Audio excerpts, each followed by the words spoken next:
I'm back. So I just want to say that it's a good thing that we are targeted individuals. We're targeted because we are choosing not to play the game. Um, or if we're playing a game, we're doing a damn good job at playing. We're gonna beat these people.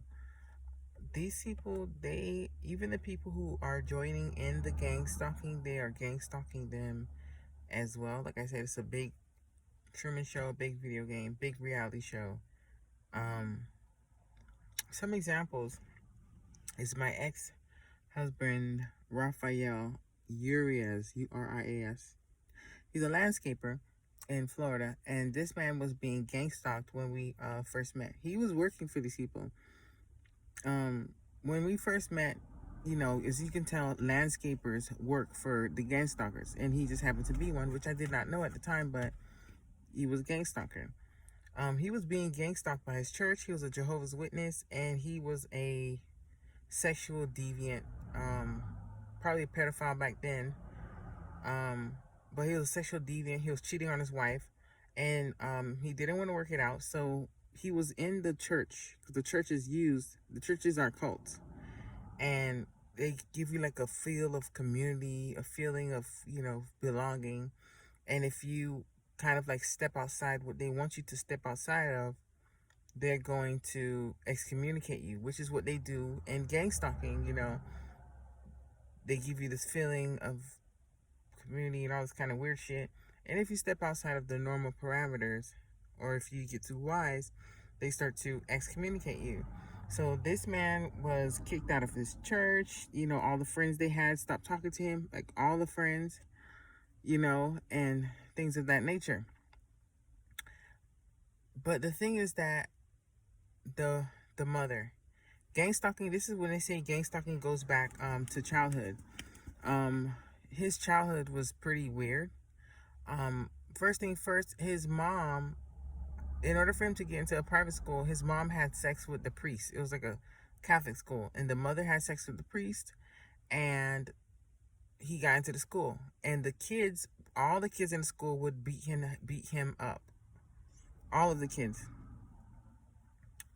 And when he came to the United States of America, they kind of like beat him into submission of like doing whatever it takes to be accepted by society, because he didn't want to have to get his ass beat again. And his mother happened to be working for DCF. That's what she was. She was a social worker. And you wouldn't believe that his own mother molested him when he was about, I think, 10 years old. And he grows up and he becomes a child molester himself. You see? And it's a big psychological thing. It goes down to your family, to your friends, to your community.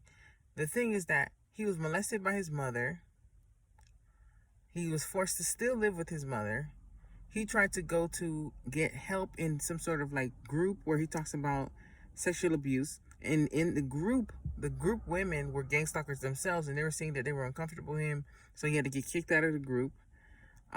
He tried to tell his family members, like the men in his family, that his mother sexually assaulted him. And one of his uncles, whose name is Raymond Urias, he's a piece of shit with a bad heart, and I hope you drop dead and die, you piece of shit. This guy told him that he should shut up about it and just like keep it in the family, keep it a secret. And the coincidental is that they have an aunt who's a schizophrenic, and the aunt became schizophrenic when she saw the grandma, her mother, having sex with the brother. And she was telling everybody about it. And after that, they brought her to the doctor and was like, oh, she's mentally retarded and she's schizophrenic. And as a person who has hung around the woman before, she's not a schizophrenic person whatsoever. The thing is that in the world, they are pushing on sick and depraved things to us.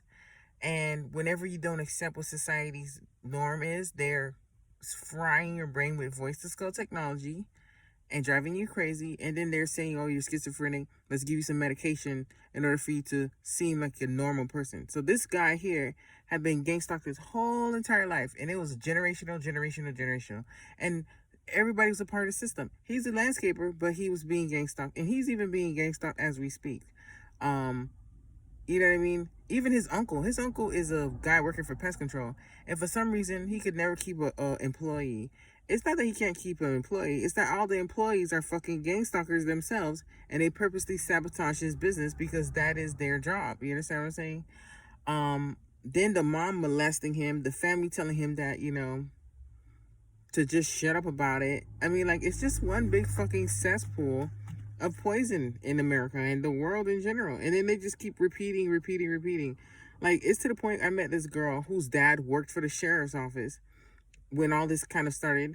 And she, like, we were okay, but all of a sudden one day she tried to fight me. Like, and she would tell me stories about her having gun, pulling gun on people.